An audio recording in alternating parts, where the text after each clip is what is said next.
Hello everyone, I welcome you all in your business studies class. In our last video, we have discussed about public enterprises. वहाँ हमने इनकी basic details के बारे में बात की कि पब्लिक एंटरप्राइजेस गवर्नमेंट रन करती है, मैनेज करती है, उन्हें कंट्रोल भी करती है। तो आज हम इनकी फॉर्म्स की बात करेंगे कि कितने तरह की फॉर्म्स में गवर्नमेंट जो है वो पब्लिक एंटरप्राइजेस जो है वो इस्टेब्लिश कर सकती है। एक सिंगल नहीं है कि भाई गवर्नमेंट का जो है वो ये एंटरप्राइज है तो बस इतना ही उसके बारे में, नो, अलग अलग फॉर्म्स होती हैं इसकी, जिसके बारे में आज हम बात करेंगे। तो वेरी फर्स्ट फॉर्म जो है वो है डिपार्टमेंटल अंडरटेकिंग। तो ये क्या कहता है हमें डिपार्टमेंटल अंडरटेकिंग? यहाँ ये कहा गया है कि गवर्नमेंट जो है वो अलग अलग डिपार्टमेंट्स बना देती है और वहाँ उनके अकॉर्डिंग वर्क होता है। तो यहाँ जो पब्लिक एंटरप्राइज है वो डिपार्टमेंट्स की फॉर्म में काम करेगा। हर डिपार्टमेंट किसी एक पर्टिकुलर मिनिस्ट्री के अंडर काम करेगा। उस मिनिस्ट्री का कोई ना कोई एक हेड होगा, यानी जो आपकी कैबिनेट है उसमें जो मिनिस्टर्स होते हैं उसमें से जो मिनिस्टर्स हैं कुछ, उन्हें किसी ना किसी एक मिनिस्ट्री का हेड बना दिया जाता है। तो वो उसे मैनेज करते हैं। वो जो डिपार्टमेंट है उसका प्रॉफिट लॉस, उसकी सक्सेस फेलियर, वो सारा उस मिनिस्ट्री को या उस मिनिस्ट्री का जो हेड है, कोई भी आपका पॉलिटिशियन या आप कहें मिनिस्टर जो रूलिंग पार्टी से है, तो उन्हें जो है वो देखना है कि वो सक्सेस कर रहा है डिपार्टमेंट या फेलियर है। तो ये जो डिपार्टमेंटल अंडरटेकिंग है, इनके लिए जो बजट है, यानी जो ये चलते हैं वो गवर्नमेंट के पैसे से चलते हैं। बजट को अप्रूवल लेना पड़ता है गवर्नमेंट से, जितना भी पैसा चाहिए, और इनकी जो भी वर्किंग की रिपोर्ट है उसे जो है वो पार्लियामेंट में पेश किया जाता है, क्योंकि बेसिकली ये होते हैं पब्लिक वेलफेयर के लिए। तो अगर ये अच्छे से काम नहीं करेंगे तो पार्लियामेंट में बताना होगा आपको कि क्यों ये फेलियर की तरफ जा रहे हैं। सो ये इनके बारे में जो है वो कुछ बेसिक चीज़ें हैं कि चला गवर्नमेंट रही है, बट गवर्नमेंट ने अलग अलग डिपार्टमेंट सेट कर दिए, उस डिपार्टमेंट को किसी मिनिस्ट्री के अंडर डाला। अब यहाँ पर हम कुछ एग्जाम्पल्स लेते हैं इनके, जैसे कि आपकी जो है वो मिनिस्ट्री ऑफ रेलवेज, वहाँ पर उनके अंडर ये है आपकी मिनिस्ट्री ऑफ रेलवेज। तो इनके अंडर जो काम करता है आपका वो रेलवे डिपार्टमेंट है आपके पास। तो इंडियन रेलवेज जो है आपकी वो मिनिस्ट्री ऑफ रेलवेज के अंडर काम करती है। देन आपके पास जो है वो मिनिस्ट्री ऑफ कम्युनिकेशन आप कह सकते हो। तो वो जो है उनके अंडर जो डिपार्टमेंट काम करता है वो रहता है Indian post and telegraph department. इसी तरह से और भी बहुत सारे डिपार्टमेंट हैं जो आपके अलग अलग मिनिस्ट्रीज़ के अंडर काम करते हैं। तो यहाँ इनके मेन अब हम फीचर्स की बात कर लेते हैं। जो हमने डिस्कस किया उसी में से इनके फीचर्स निकल करके आएंगे। फर्स्ट, इनकी जो फॉर्मेशन है वो गवर्नमेंट करती है, बाय गवर्नमेंट होती है। गवर्नमेंट इनका डिपार्टमेंट सेट करती है। और क्यों किया जा रहा है एक अलग डिपार्टमेंट? ताकि काम में कोई रुकावट ना हो, काम जो है वो मिक्स ना हो, हर डिपार्टमेंट का अलग अलग तरीके से अच्छे से काम को किया जा सके। और स्पेशल मिनिस्ट्री के अंडर काम कर रहे हैं, एक मिनिस्टर है जिनको इनकी सारी रिस्पॉन्सिबिलिटी दी गई है। देन इनकी ऑनरशिप ऑब्वियसली गवर्नमेंट के पास लाई करती है इनकी ऑनरशिप। आफ्टर देन जो इनकी मैनेजमेंट है, मैनेज इन्हें वो पर्टिकुलर मिनिस्टर करेगा जिसकी मिनिस्ट्री के अंडर ये डिपार्टमेंट काम कर रहा है। इसको मैनेज करने का काम जो है वो कंट्रोल करने का काम उनका रहता है। देन इनकी जो फाइनेंसिंग है यानी जो इनको पैसा चाहिए चलाने के लिए, वो पैसा जो है वो गवर्नमेंट जो है वो फंडिंग देती है इन्हें। इनके लिए एक पर्टिकुलर बजट पास होगा, उस बजट में इनके लिए पर्टिकुलर फंडिंग डिसाइड की जाती है। तो इनको पब्लिक से बोरो करने का कोई अधिकार नहीं है, ये पब्लिक से बोरो नहीं करते हैं, मतलब जनता का पैसा इसमें यूज़ नहीं होगा, गवर्नमेंट पैसा देगी। हाँ, गवर्नमेंट के पास ज़रूर जनता से टैक्स कलेक्ट करके पैसा रहता है, लेकिन गवर्नमेंट डायरेक्ट इनको फंडिंग देगी। देन इनकी जो अपॉइंटमेंट्स हैं, यानी यहाँ पर जो लोग जॉब करेंगे, क्योंकि एक तो नहीं है ना, कई तरह की पोस्ट होंगी, तो अपॉइंटमेंट्स आपकी यहाँ पर रहती हैं union public service commission, UPSC. सुना भी होगा आपने यूपीएससी के बारे में। यूनियन पब्लिक सर्विस कमीशन यानी सेंट्रल गवर्नमेंट के जो अंडर क्राइटेरिया रहता है उसके अकॉर्डिंग जो है वो जॉब्स डिसाइड होती हैं। या फिर रहता है staff selection board, SSB, staff selection board, उसके अंडर रहती हैं। और कई बार ये डिपार्टमेंट्स एक अपना अलग से बोर्ड भी बना लेते हैं, जिसके थ्रू ये अपॉइंट करते हैं अपने सारे स्टाफ को। जैसे जो रेलवे का आपका डिपार्टमेंट है, उन्होंने अपना जो है वो रेलवे जो कहा रेलवे सर्विस कमीशन के नाम से जो है वो बोर्ड बना रखा है, तो वहाँ पर वो उसके अकॉर्डिंग अपॉइंटमेंट्स करते हैं। बट रूल जो रहेंगे वो सेंट्रल गवर्नमेंट के अकॉर्डिंग रहेंगे, उसके अकॉर्डिंग ही काम होगा। मेन गवर्नमेंट का होल्ड तो रहेगा इनके ऊपर, क्योंकि गवर्नमेंट ने ही बनाया है डिपार्टमेंट अल्टीमेटली, और इनकी अपनी कोई सेपरेट एग्जिस्टेंस नहीं है, ये गवर्नमेंट के अंडर ही काम कर रहे हैं, गवर्नमेंट ने ये डिपार्टमेंट बनाया है, तो कोई सेपरेट एग्जिस्टेंस नहीं होती है इनकी। और इनके पास कोई ऑटोनोमी नहीं है, यानी काम करने की कोई फ्रीडम या स्वतंत्रता नहीं है। जैसे गवर्नमेंट के रूल्स होंगे, जैसा वो मिनिस्ट्री चाहेगी काम वैसा ही होगा।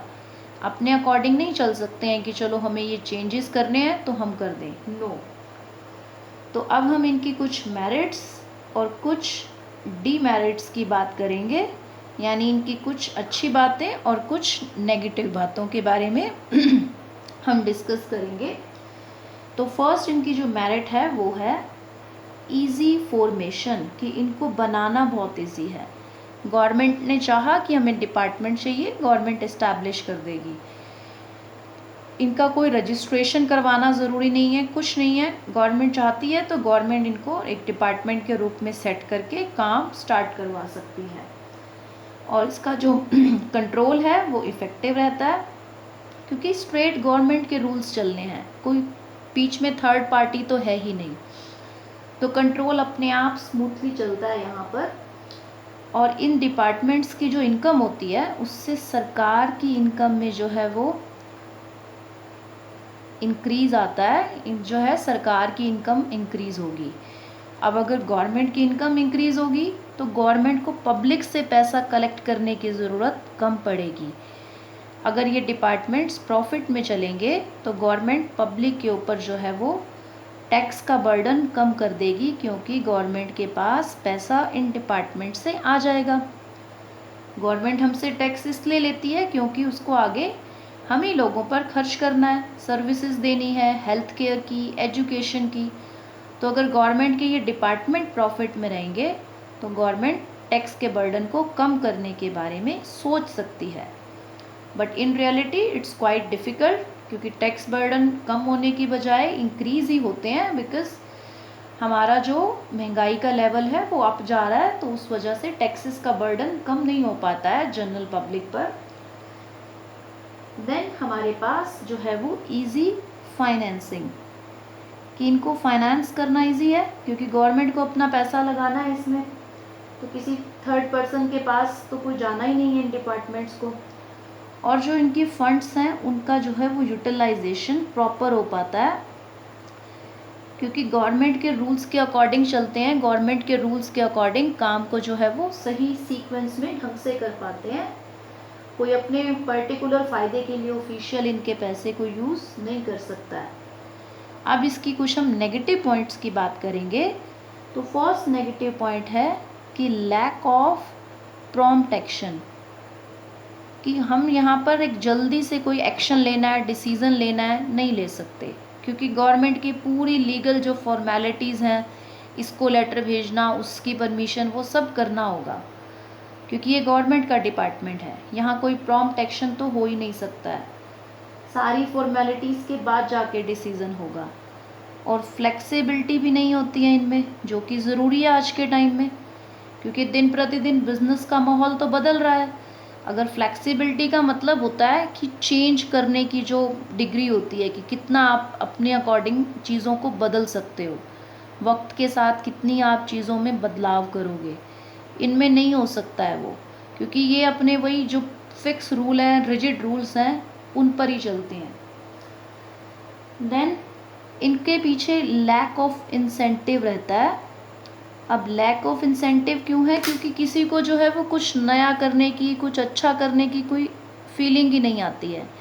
सबको रहता है कि हमारी एक फ़िक्स सैलरी है, हमें कुछ एक्स्ट्रा, कुछ नया देने की ज़रूरत नहीं है, क्योंकि हमारे पास हमारी इनकम तो आ ही रही है। तो वो इंसेंटिव वाली फीलिंग ही नहीं आती कि मैं अच्छा करूँगा तो मुझे कुछ अच्छा जो है वो मिलेगा, because all are government employees and they are working in their जो है वो स्लो मोड, की अपने अकॉर्डिंग अपनी स्पीड से करते हैं काम को, क्योंकि उसके पीछे कोई इनकरेजमेंट ही नहीं है कि किस लिए काम को अच्छा बेटर वे में करें।